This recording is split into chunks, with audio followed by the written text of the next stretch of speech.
Bom dia, meus amigos, meus irmãos, meus alunos.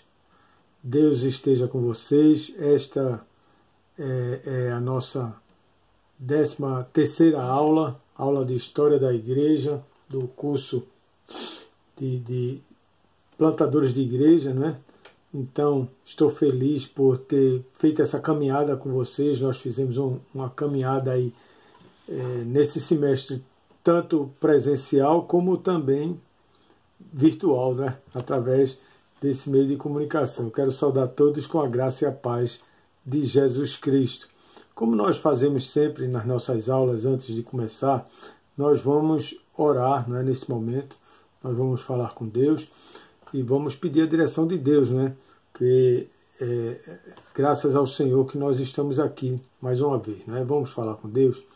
Pai bondoso, Pai querido, Deus de amor, conduz esse momento, Pai. Que tenhamos a Tua graça, a Tua paz, a Tua santa misericórdia. Nos ajuda, Pai, nesta caminhada. Fortalece nossa fé, Pai. Perdoa nossas fraquezas. Nos abençoa, Senhor. Nós te pedimos, nós rogamos a Ti, no nome de Jesus Cristo. Amém. Amém. Meus irmãos, nós caminhamos. Eu fiz uma retrospectiva na última aula. Na semana passada, nós fizemos uma caminhada até razoável, né, na história da igreja, e eu só trazendo à memória o que nós estudamos aqui durante esse semestre, né, esse primeiro semestre. Nós tivemos a aula inicial, a apresentação da história da igreja, o que é a história da igreja e por que estudamos, né, a história da igreja. Nós falamos sobre a formação da igreja no período clássico, né, na Idade Clássica, a formação da igreja lá no início, lá desde o livro de Atos. E nós vimos os problemas que trouxeram algumas mudanças no decorrer do tempo, ainda no primeiro século, surgiram as heresias, as cismas, e os cismas, melhor falando, e o desenvolvimento da igreja apostólica, né? Do ano 150 ao ano 590, vamos dizer assim, houve um grande desenvolvimento. Depois nós estudamos sobre o surgimento da edição da Bíblia, né, da organização da Bíblia, estrutura da igreja, seu governo, o prédio da igreja, sobre crenças, sobre disputas teológicas, sobre Constantino, sobre Agostinho nós falamos sobre Ambrósio, o orador, né? Nós falamos sobre Jerônimo, o grande tradutor da Bíblia, Gregório I, a supremacia romana, o Sacro Império Romano, a queda, o surgimento e o enfraquecimento da fé muçulmana. Começamos a estudar sobre a Idade Média, nós ingressamos na Idade Média, falamos sobre a Idade Média, se era a Idade das Trevas ou a Idade Dourada, né, que muitos identificam desse jeito.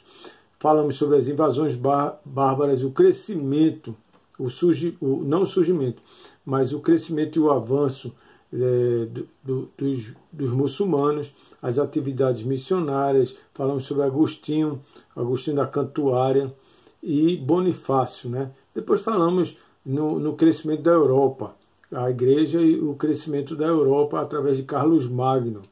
Nós falamos sobre o renascimento carolíngio, os ícones, os iconoclatas, aqueles que combatiam os ícones, as imagens, né? Os cristãos genuínos e os cristãos nominais. Falamos sobre o período de monasticismo, o surgimento de monastérios e o desenvolvimento dos monastérios. Nós falamos sobre isso também.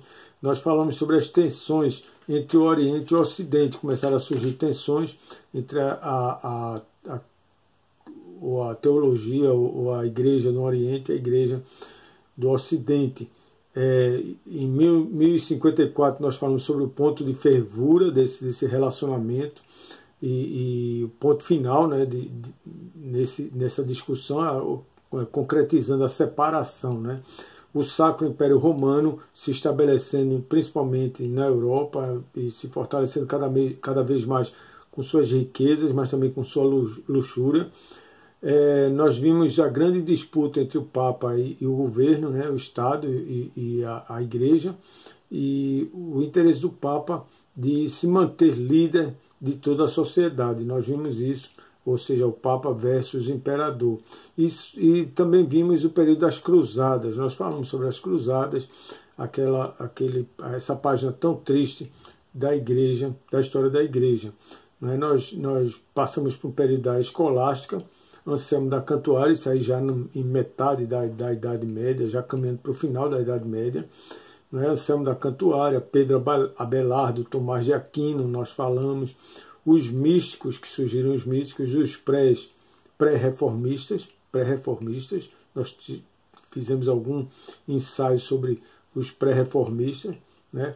E os conflitos internos da Igreja e os conflitos que surgiram da Igreja com a sociedade no decorrer das histórias. E através desses conflitos surgiram alguns concílios, né? Nós falamos rapidamente de alguns concílios de Latrão, de Trento, né? E outros concílios tão importantes que trouxeram alguns comportamentos, alguma mudança de comportamento. Então, houve os conflitos entre a Igreja e o Estado, que eu já falei, cresceu cada vez mais, foi gradativo, né? O Papa começou a entrar em atrito com os governantes, a liderança da Igreja Católica começou a entrar em atrito com os governantes, isso causou um desconforto muito grande para a Igreja e desconforto também para o Estado. Tá? O Papa, no seu direito de interferir no Estado, e os governantes, principalmente os imperadores, querendo ter direito também de interferir na Igreja, até na eleição de líderes da Igreja. Surgiu o período da heresia, o crescimento da heresia, os hereges, né? E o período da Inquisição. Eu falei rapidamente sobre a Inquisição, até mandei um material para vocês sobre a Inquisição. E falei também um pouco sobre, nesse período, o surgimento de dois personagens importantes, né, no acontecimento desse período da Idade Média. Foi o Papa Inocêncio III, um homem muito rude, muito austero. Em contrapartida surgiu o personagem chamado Francisco de Assis, lá de Assis, né? Então a controvérsia está aí. O que um era rigoroso, austero, tem o outro de ser piedoso e ser temente a Deus e formar um grupo forte de seguidores. Nós, na última aula, antes de falar da última aula, eu quero dizer a vocês que muitos já estão com nota. Tá? Eu tenho aqui, pelo menos, deixa eu falar aqui, tenho 1, 2, 3, 4, 5, 6, 7, 8 alunos já com nota, a primeira nota, e uma aluna com as 2 notas. Eu passei os 2 exercícios, enviei os 2 exercícios para vocês, para estabelecer as 2 notas, para ter a nota final de vocês. Eu não sei se vocês têm acompanhado, mas eu envio sempre pelo e-mail.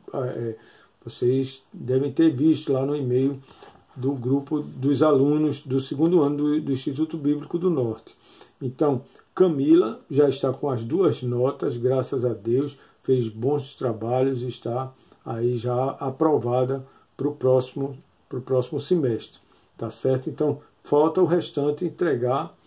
Tem gente que nem entregou o primeiro, e as pessoas não entregaram ainda o 2º exercício.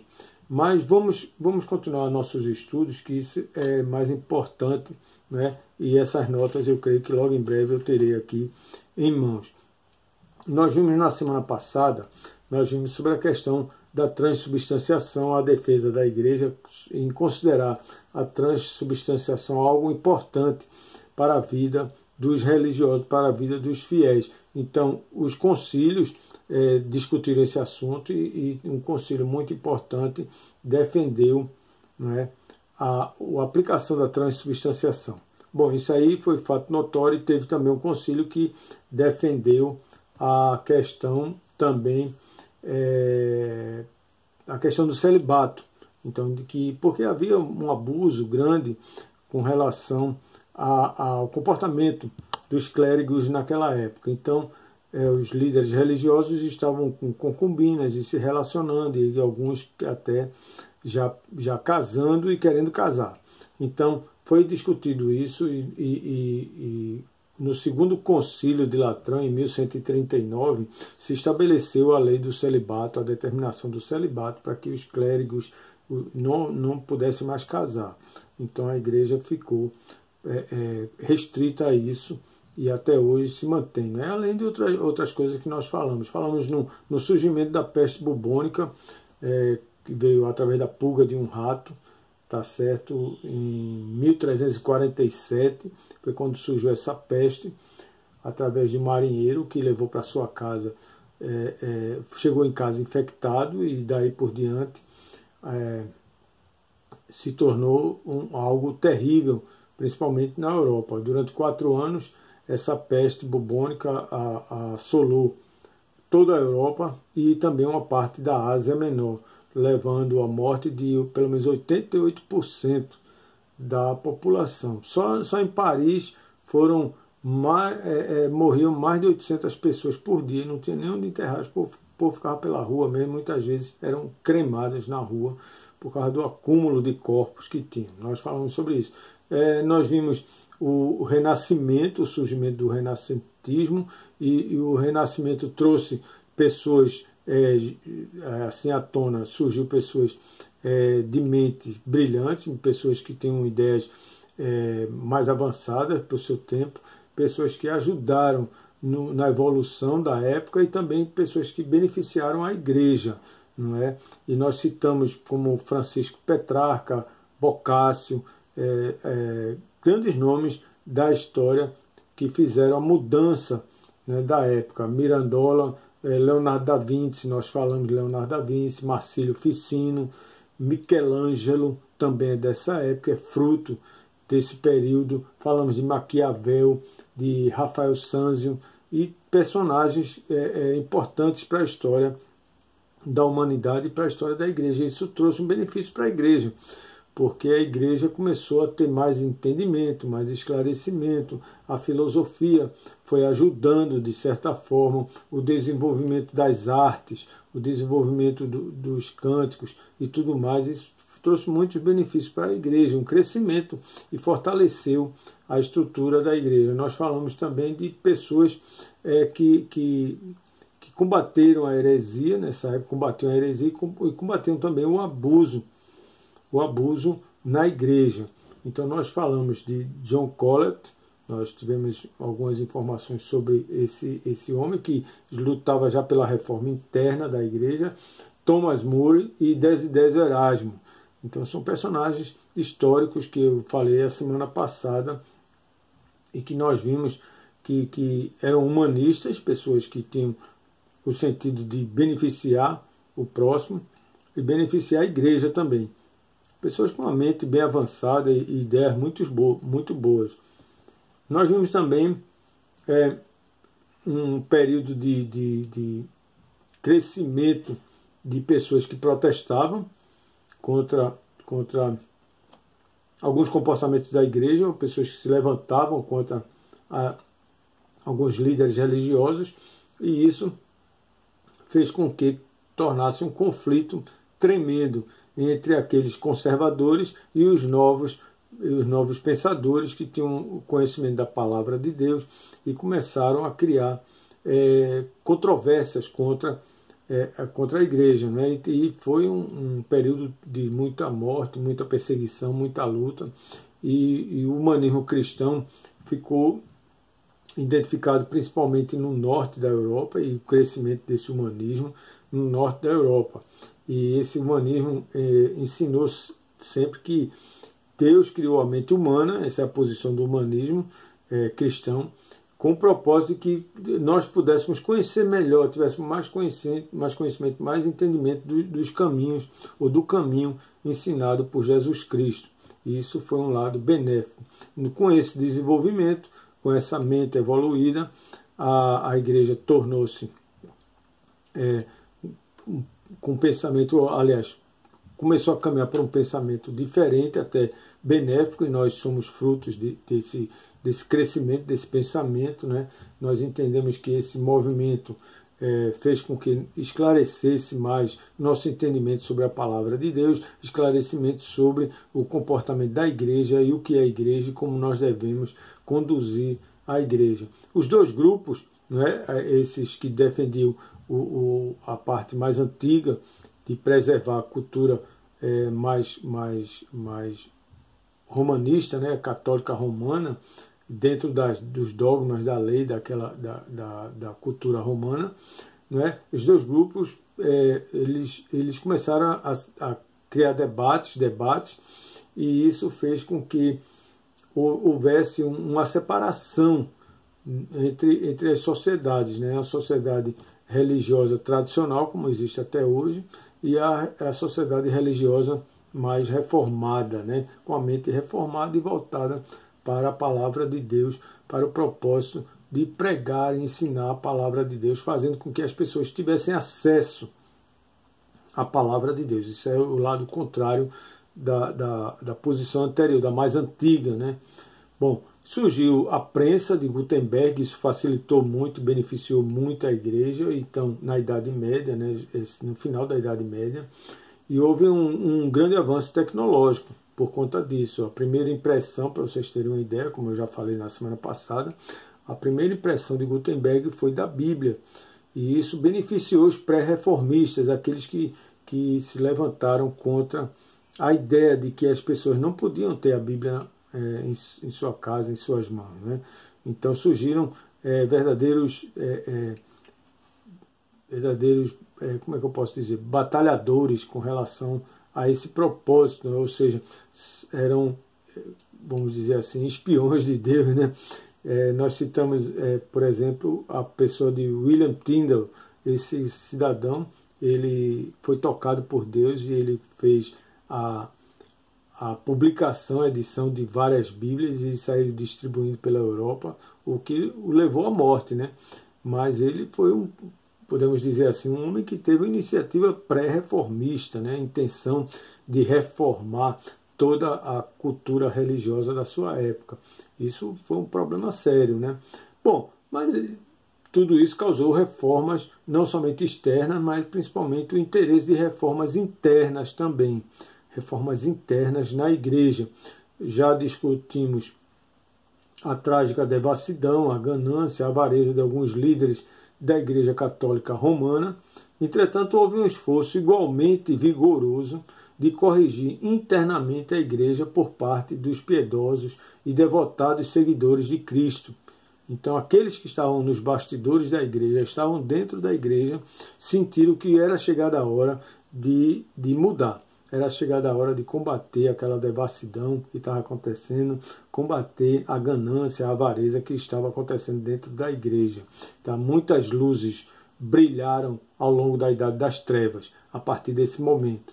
A maioria desses nomes surge sob a categoria de reformadores internos. Reformadores internos. Isso que aconteceu e nós falamos nessa reforma interna e citamos Savonarola. Savonarola foi um homem que se levantou na intenção, Deus levantou esse homem na intenção de combater a luxúria, a vaidade dos líderes religiosos. Esse homem foi extraditado, depois voltou para a sua região e foi considerado um herege pela igreja da época, a Igreja Católica Romana, e acabou sendo morto, né?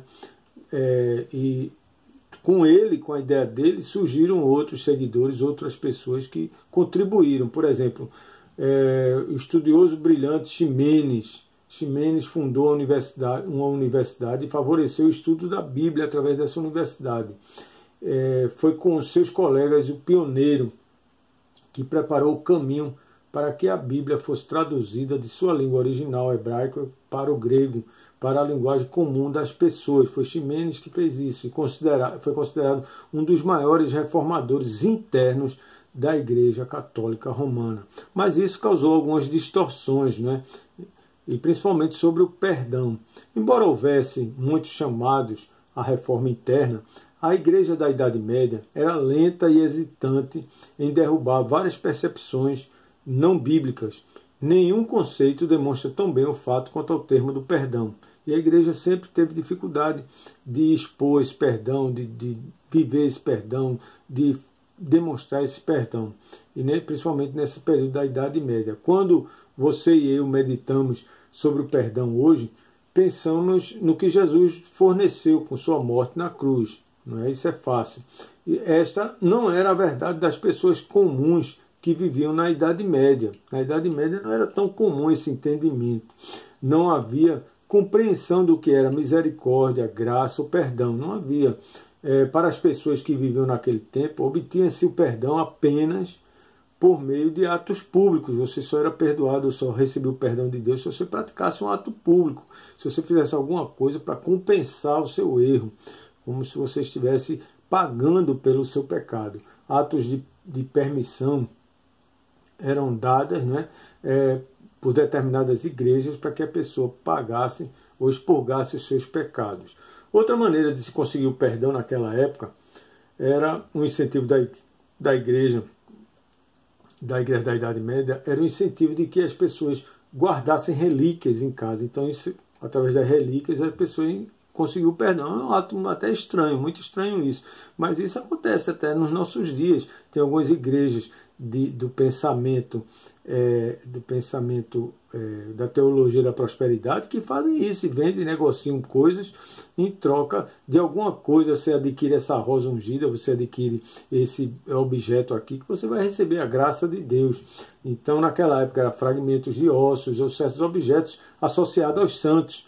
Podia ser uma roupa, um pedaço da roupa, o que seja. Então, isso existia na época da Inquisição, na Idade Média, e existe até hoje. Muitas igrejas adotam esse comportamento. Havia também a questão da penitência, um ato determinado que supostamente resultava nas boas graças de Deus. Você tem que se autopenitenciar para ser abençoado por Deus e receber o perdão de Deus. Era isso que a igreja da época, a igreja católica na Europa principalmente, incentivava, né? Isso chegou até a América do Sul também. Um exemplo de penitência foi a declaração do Papa Urbano II de que todos que participassem da primeira cruzada receberiam perdão do pecado. Já começou por aí, desde a primeira cruzada. Outro Papa, logo após, declarou que a peregrinação à Terra Santa ou à cidade de Roma fornecia o perdão dos pecados. E até hoje muitas pessoas acreditam nisso. Se você crê em Deus e não vai na Terra Santa, e não vai em Roma, e não pode ir, não tem essa devoção, dificilmente você vai se reconciliar com Deus. Outra maneira de se obter o perdão era, naquela época, por meio da compra de indulgências. A compra de indulgência é um fato clássico da época da Idade Média. Você comprava a indulgência, recebia seu perdão, até por aqueles que já morreram. Você comprava por aqueles que já foram, parentes, alguma coisa. A indulgência era um documento que se comprava para garantir a sua absolvição. Esta prática levou, então, ao abuso. Líderes da igreja inescrupulosos, cientes da capacidade dessa técnica para levantamento de fundos, costumavam expoliar os camponeses, as pessoas mais humildes e incautos, né, para tirar dinheiro deles e vender essas indulgências. As pessoas instruídas, então, ao contrário, ofendiam-se com isso e ficavam enraivados. Desculpa, ficavam com raiva, né?